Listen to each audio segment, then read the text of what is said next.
Okay. Okay, ne janeno marwa neno aroke chenro makawuono kama en Loz TV show. En chenro michako kendo tayo gi DJ Marumwero, DJ Loz the Street King. Kaka wuono to an gi superstars of Luo Nyanza. Minwa gi wuonwa kata wadwa.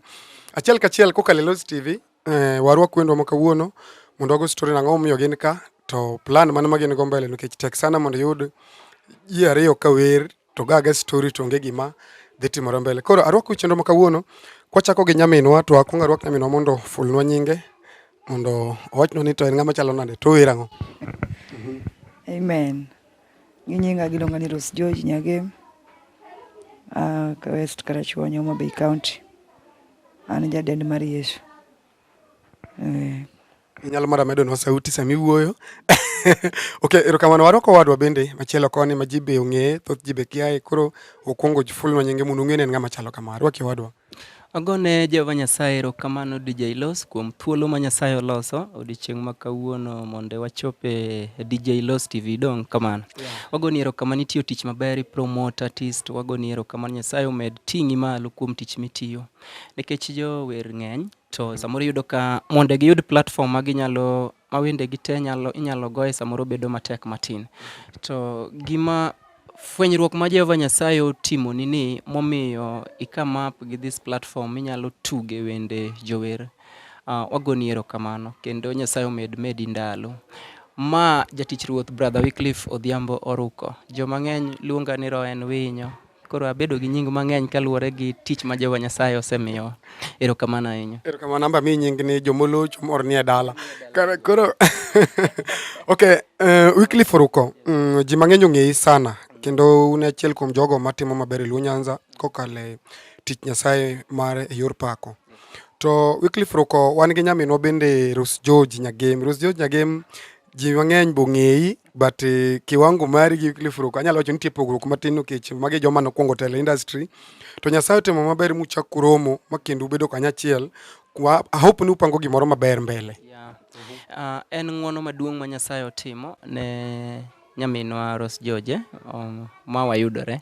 Ing'eni tich Nyasaye ok diti kendi ka in ng'at achiel DJ Loz. Manyiso ni ka wariwore kanyakla to wayudo gima wadwaro kendo watiyo nego Jehova Nyasaye. Koro kinenowa ka waromo kawuono mwabede DJ Loz TV onyiso ni Nyasaye timonwa gimoro maber. Nyasaye miyowa gimoro maber mwadwa gwetho go ang'owa godo jopiny. Kendo very soon apani machiegni sana bang' Christmas kanyo ero nyaka wa mi jopiny gima Nyasaye omiyowa mondo watimre nade mondo wagwedhi godo. Nyamera tiyo ne Nyasaye matek kabisa, ting'eni wuodhni ok didhi kendi. Koro Nyasaye okele mondo wamak lwedo mondo wawuoth kanyakla. Yes, ng'eni kwa gwedho jowinjo magwa to bedo maber nikech mich ni Jehova Nyasaye motimo wanade emomiyowa. Koro kinenowa ka wan gi osiepna Rose George manyiso ni nitie kaka Nyasaye omiyowa gimoro mabiro wuok machiegni kabisa after Christmas kama. Okay, Rose George, ang'o minyalo ng'iso jogo maneni nikech kawuono iyudore gi jatich Nyasaye Wycliff Oruko. To tek sana mondo mi yud ka ng'ama tinde ka chako magero dala. Mondo tek sana mondo yud jaduong' moro kobire unless kod biro mana chiemo. Koro nyalo mana nyiso ni to Wycliff Oruko ang'o mupango godo mbele ka. To unu mung'eyo. Amor. Agoyo ni Nyasaye maduong' erokamano mosetimonwa ng'wono mondo wanwang're kawuono. Thuolo ma wan go ka ni DJ Loz, Nyasaye oikonwa wach moro maber nyime. Amor nikech ka nagolo wer to kapok amanyo brother Wycliff Oruko tapoko manya through simu. Amen. Mangiso ni Nyasaye moro ema nodhi otiyo kode mondo manya imbe apok imanya. Koro gi seche gi chunya osegombo mondo ayude jal moro manyalo mako bada mondo abe asudi okang' moro mabele. Koro Nyasachwa otimonwa ng'wono mondo wanwang're kawuono gi brother Wycliff to wapango wach moro maber nyime kendo waseiko gino machiegni ma Nyasachwa dhi gole wach moro. Amor ni jopiny biro winjo kaka watiyo ni Nyasaye. Amen. Okay, ji mang'eny paroga ni ng'ato kaka Wycliff Oruko mondo miyogo collab kodi pengine nitie gimoro ma igolo ne matin mitbile moro ng'ene kalam. Lawyers luongo ni kalam. Akani Wycliff Oruko nyalo wacho nang'o kanyo mondo wagol gimoro it jowinjo maro. Mano Rose George monego dwoki samoro. An samoro anyalo pando man. Penja ne Rose George samoro en Ogo katimi wacho. Rose George wacho ne wacho ni. Amor mar gima golo matonga wacho na segolo onge. An naduong natiyo gi fare abiro Nairobi. Waromo. Wasedhi kuma nwane wadhi e studio wasetieko. Gimo osekwayo mada wachi onge. Gigi timore through ng'uono. Ema da wacho wate. Okay. In Penjo maber ahinya DJ Loze. Ji mang'eny okawo ni samoro ka ruoth oketie level moro to koro nyaka mondo ji chop kuomi nyaka timanago tonglo kendo. Brother Wycliff ok en kamano. Mwandu mar piny ni Nyasaye machiwo ng'at Nyasaye. To sama Nyasaye omiyi gimoro to in bende tinego Nyasaye kitimori nade eka Nyasaye gwedhi. Ok kata ne Rose George kende kata mana jower mamoko ng'ato nyalo wacho ni an adwa ni mondo atim kata collab gi Brother Wycliff Oruko. Ka Nyasaye otele to onge gima tamore ng'at Nyasaye. Mana kaka Rose George osebiro ne kako chunye no gombo ni mondo wati kode tich Nyasaye. Mana kanam mochopo nyaka kae ineno. Kendo mondo yud thuolo in ng'e kaka yudo thuolo na tek ng'at Nyasaye. To Nyasaye oloso ma timore maber. Onge gimoro ni nyaka ichul gimoro ni eka mondo konyi not at all. Wan ok wan kamano.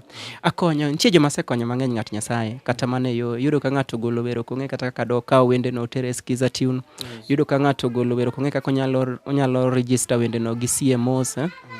Yudo ka nitie CMOs mang'eny kech jomoko ng'e ni kisegolo wer ni gola wer ni igola wer no ni koro ka pastor luongi ni samoro eka inyalo yudo tonglo moro matin kokalo kuom wendi no to ken kamano. There are a lot of CMOs kambini moko mang'eny kabisa minyalo register godo ma koro samigo wendi chande to yudo ka koro they do collection on behalf mari nikech yudo ka samoro go kata wendi Ramogi ogo kata mana wendi KBC NTV kamano to mondo gidhi gimi pesa ka in ng'ato kamano to yudo ka bedo matek. Koro nitie kembni moko minyalo register go to gi collect on your behalf to yudo tonglo go eko. Yudo ka jower mang'eny samoro ko ng'e magi donge. Koro kiyudo ng'ato kaka Brother Wycliff kama nyalo mako lweti nyalo nyisi ni kigolo wendi ni kama ter kama. There are so many iluongo ni PRSPs ma ng'ato kogolo wende to nyalo tere mondo yud skiza. We have Royal Media, wan gi Nation NTV, wan gi Liberty Africa, wan gi Cellulant, wan gi Ngoma, gi ng'eny ineno to gigi te ng'at Nyasaye ok inyal ng'eyo ka ng'amo mako lweti yo onge. Koro ka nyaminwa Rose no biro to wabro wuotho kode together nyaka wachop kanyo ero to ok ochuno ni nyaka timra nyaka golo tonglo moro. Hapana. Nyasachwa no e wuon mwandu to kochiwo to watiyo nego maber. Amen. Okay, kuom sani upango golo wenda di so udhi golo mbele ga. Penjo maber ahinya DJ Loza. Sani nekech thuolo ni tin nekech wane Christmas to higa manyien bende biro wadhi timo wer achiel to mano mana mar chako. Kwase chako ga achiel to pod wabro bet kwatiyo ne Jehova Nyasaye kaka Nyasaye ochikowa. Kama. Koro en wer mano siwuok so koka pod ilose.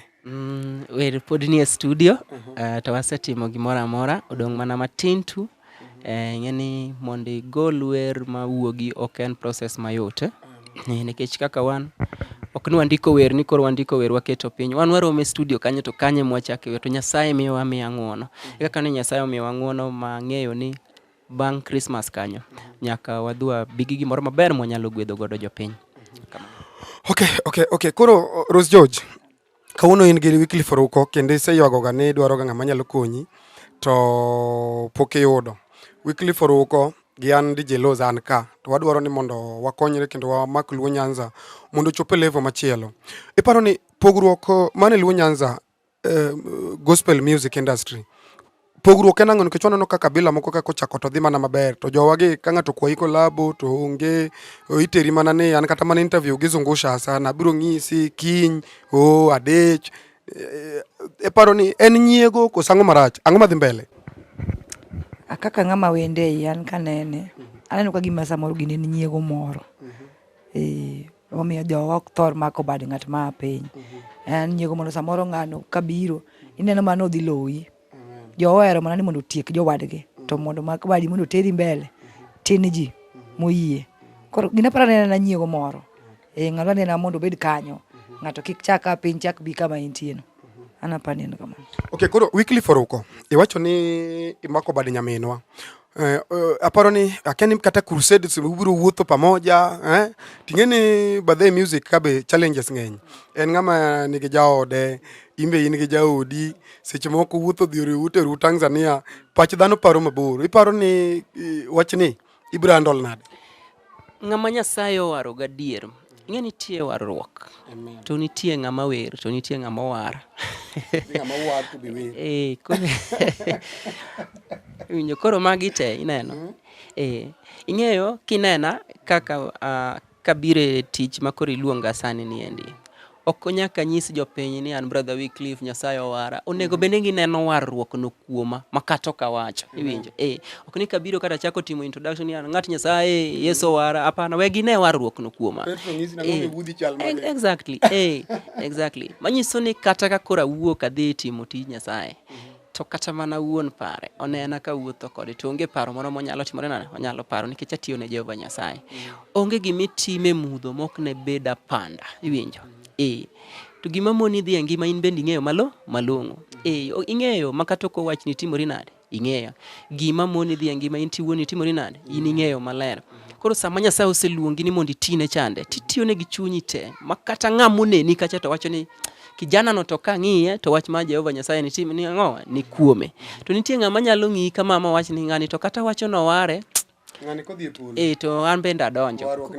Koro mano bedo matek matin. Koro manyiso ni mondo itine Jehova Nyasaye nyaka ritri, to nyaka rit wach man kuomi chande.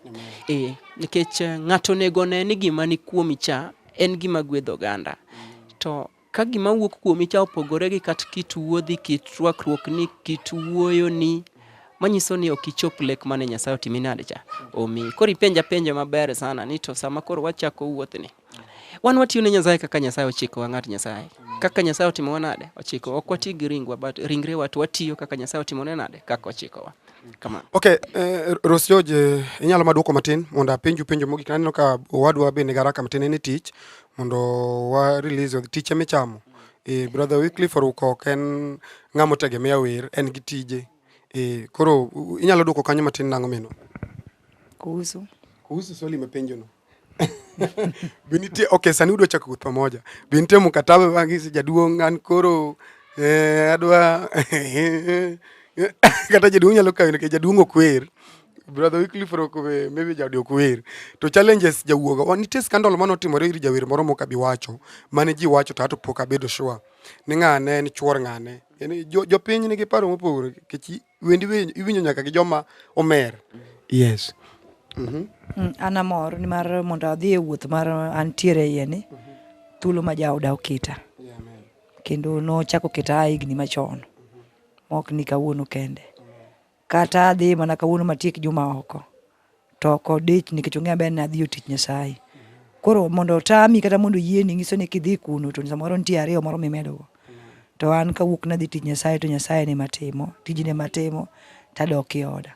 Ngiso ni ng'ama an go oketa thuolo onge kod chich moro kuom tich matiyo. Tijini en tich ma Nyasaye momiya, ok oyierai, en luong. Koro thuolo momiya no, omiya an gi chir ni kamoro amora ma tich Nyasaye onwang'ore, abiro dhiye kaka wuoro ema dwaro, ok kaka an madwaro. Okay, koro apenjo mapenjo mogik wadwa Wycliff Oruko kaluwore gi kolabo maru, kech kolabo kae ma wach nitie. Okay, sama koro utimo kolabo, koro maybe uwinjoro ni maybe yudhi ya YouTube manyien koro maru mag kolabo koso unyiro nyina kwa go ma to ng'ani keto kore, kwa go ma ng'ani keto kare. Kech kanye ma challenge jabede ga by the way. Ang'eyo ni challenge bedo ga mamono kata mana most artists timo kolabo. Gima ji ok ong'eyo en gimoro achiel ng'at Nyasaye. Watiyo ne Jehova Nyasaye. Sama wadhi makoro Nyasaye okelo Ros George mondo watigo, watimo gik moko kanyakla. Kata kwa golo wer oketo kore, an bende aketo kora. Ineno. Makidhi e YouTube mar Brother Wycliff Oruko ibro yudo wer. Kidhi e YouTube mar Ros George ibro yudo wer. Kidwaro skiza tune ibro yudo mondike nying Brother Wycliff, kendo kichak idhi koch ibro yudo mondike nying Ros George. Ineno. Nitie kaka wa register. Koro ok en na golo wer tiwe gi wer kanyo. There are so many platforms mo yudhi keche wendni. Idhi yudo ka wendni ibro yudo e Boomplay, ibro yudo wendni e Spotify, ibro yudo wendni e Apple. streaming platforms te mibro manyo ming'eyogo ok inya kose wend brother Wycliff to kibi kose wend Rose George ineno ing'eni ji ong'e ni samoro kisegolo wer to en mana wach ni Skiza kende to gi YouTube ok kamano sani nitie mondi sani usidi bedo matek matin nikech ing'eni kata sama wadhi e studio ni ng'at Nyasaye watiyo gi pesa mang'eny kwa dhi e studio mondo walos mae to mondi duok pesa ni nyaka koro mos to nyaka ing'ini to avenues mage makikawo wend ni tikete nikech ng'ato ni US to dwa neno wend mane wagolo gi Rose George ji ong'e ni YouTube kende ok en YouTube kende nitie so many streaming platforms mdundo.com Spotify mang'eny sana koro magi te wend ni dhi donje koro nitie company ma register ko international company ma kata ng'ama ni Uganda ng'ama ni loka US ng'ata nyalo yudo ang'o wend ni moko chuno ni nyaka ting ne CD katimre nade katerne to mondo ing'e gigi te samoro bedo matek matin unless ni ng'ato nyisi ni mae kaka watimre nade kaka watimo koro kaka ineno kwa golo wer kaka collab en collab maonge miwinjo ni yani ni koro ni samoro ni ng'ani emo golo mane ma koro yudo maka hapana ng'ato ka ng'ato gimoro amora ma Nyasaye okele tijno wagwedhorego waduto te okay akwayo mana wafuasi maga te ni jogo man gi support manyalo miyo wadwa gi nyaminwa pod nyalo oro negi support nembi nigi ok adwan kik uore namba na uore nembi nigi adwaro pesa lakini adwaro ni mondo jogo man but ing'eni sama iyudo tayudo sama nyaminwa noyudo bendo yudo ales mana kantie ng'ama nyalo support show mabok abi wacho namba na en obiro kwa namba ni ya namba ni ori ni chai moro lakini uno won unyalo mana wuo gi ofisi magu kaka uyudoru mondo gi maybe support ma maybe unyalo dwaro kuomgi yes nikech ikia ng'ama kisungu wacho ni don't know who is watching amen agone Jehova Nyasaye erokamano ne supporters magwa te supporters mag DJ Laws agon erokamano ahinya ma jatich ruoth brother Wycliff Oruko kidhi e YouTube channel kacha manyamanya brother Wycliff Oruko ibro yudo wende gatete masetimo nitiere kanyo kidwaro skiza kod wer ka wer makete YouTube nigi skiza kod mare samoro be kineno garamo gi kacha chande tiyudo ka samoro be wa advertise skiza mane en brother Wycliff Oruko koro sister nama be ageno kabisa iluongo ni Rose George dhia channel mar Rose George kacha chande ti subscribe kendi subscribe maber kabisa to inyalo kata download wendege go tigwedhori godo support mimiye no emorna support mimiye no emorna ka watiyo ne Jehova Nyasaye to wawuotho kanyakla mane morna sama koro ineno wakwa bro tiyo ne Jehova Nyasaye ka wan gi Rose George kamano ka jawer moro be bakoro ni oko kacha man gi talent nitie jawer moro makoro nigi talent to kata kako chako timore nade otame onge gima tek matamo Jehova Nyasaye inyalo gochonwa to kise gochonwa to wamako mana badi erokamano okay inyalo mana chudo no gimoro pene kapok adok ir Rose George mondo tieknwa inyalo mana gonwa wer mo matin keni moro janjane dung ting redete mane wer magwedhi ang'eyo DJ Laws jomolo chomor ni e dala ruoth kiloyo lweny ni udi jomolo chomor ni e dala nogo kiloyo lweny ni udi ing'eyo gimomiyo wende no gwedhaga ni kata kitiyo to kiloyo lweny to piny ruoth polo kitimri nade okine koro mane message maduong ngimo kanwa ngima polo ngimo kanwa e polo Nyasaye romale ngimo kanwa ngima polo ngimo kanwa e polo Nyasaye romale e polo malo ere ng'ama donjo makokele polo malo onge ng'ama donjo ka okikedo onge ng'ama donjo makoke dala gi Yesu onge ng'ama donjo makokedo ka Nyasaye kati wer mama chal nade to kokirito gadie to piny ruoth polo kitimri nade okine mane message mawuok kuom mano DJ Laws okay namba ni be nyalo chiwo kuso namba 10 private ago ne Nyasaye erokamano bro chuna na chiu namba is okay 0723784403 0723784403 chiwo namba ingeni we na nyisi jopiny gimoro achiel ngeni simo ok control inemi control simo ni koro kichiwo namba ni to ni koro ni ya ni koro ni jitagi gi simo ng'at Nyasaye ki amua ni mako to inemi timore nade imako to koro in midwa kero ni sime ma control ni simo control ng'at Nyasaye ma simba ni donge koro ka amua ni ng'ato biro go na tamako tane matimore nade amako koro wetamo ji namba So mi option ne nyalo block. Yes. Miwani message mari mogik ne jogo maneni kaito akwane supporters magwa wadwaro ni mondo support project ma nyaminwa go wadwa dhi golo. Kain kata gi pes video kata kain gi gimoro matin ma golo audio, please contact number gi gichiwo kanyo. Wacho ni mata chiwo kuom injili mana kuom ng'wono kwa pesa, lakini mana kuom support membe wero gwedhi godo menyalo chiwo. Amen. Ne jowinjo magwa mana kaka osewachino, wuodhi ni rabora to wasewuok mondo watiye. Koro kiyie mondo ichung' kodwa kata mondo iserwa to onge richo. Koro gi okang'wa koro wagikeni to mana kaka osewachino, an giluonga Rose George kaka osewachino. Akidhi e YouTube kanyo iyuda mana gi nying mar Rose George Nyagem, nikech Rose George to ng'eny. Koro an amero pogruok mar Nyagem. Wafuasi maga, johera maga mag rope wa obed din mora mora, mostly ala jaro ngima. An gi wafuasi maga, umak badwa yo manade ma Nyasaye osirugo. Kidwaro mondo yuda, an namba na mar simu en 07 11 913 013. Amen. Okay, agono erokamano maduong' Rose George nyalo mana chwado na wer matin mondo aweyo mondo kisabana no kang'eny wadwa dok iti. Ulo yana malo meja, ana malo jakono mula, yana malo ruoth, ana malo ja Nazareth, ana malo jakono mula, ana malo, obongo jodwari biro gitinga sere, gidwaro tieko ngimana ruoth, ana malo, mejo amalo motura tunge, ana malo jakono mula, ana malo, wora ana malo kalwenyo donjo, ana malo ruoth, ana malo ja Nazareth, ana malo jakono mula, ana malo ja Nazareth.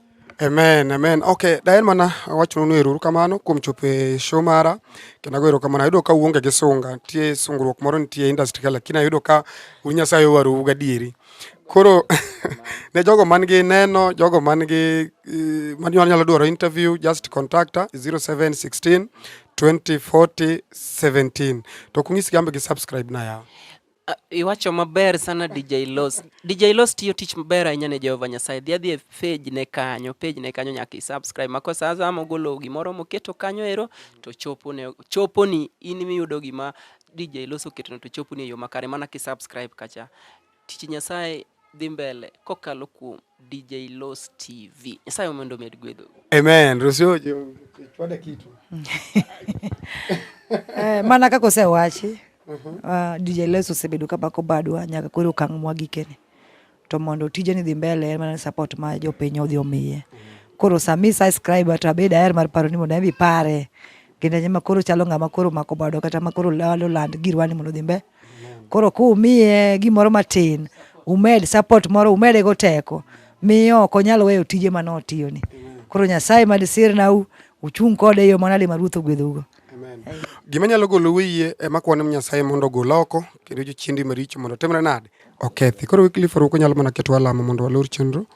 Oka keto alama wacho kama ang'eni tie jo churches mag rope oko kacha. Koro giwacho ni to jogi gin be ginya bire kanisniwa. Amen. Wan wayangore mar tiyo ne Jehova Nyasaye. Kiluongo wa gi Rose George wabiro kendo wapako Jehova Nyasaye. Nyasaye ma jang'wono ruoth waduoko ni erokamano ni ichako kodwa kendi tieko kodwa. Baba gwedhe DJ Los tich motimo Nyasaye me ting'e malo. Wan bende Baba imed parowa kiting'o talanta wa marwa malo. Med gwedho jowinjo magwa duto tetete kamora mora magintie ng'ato makale matek Jehova Nyasaye miye kwe dhod chunye alamo ikamano labon chope kom duong' mari mana kuom geso wakwayo. Amen. Riti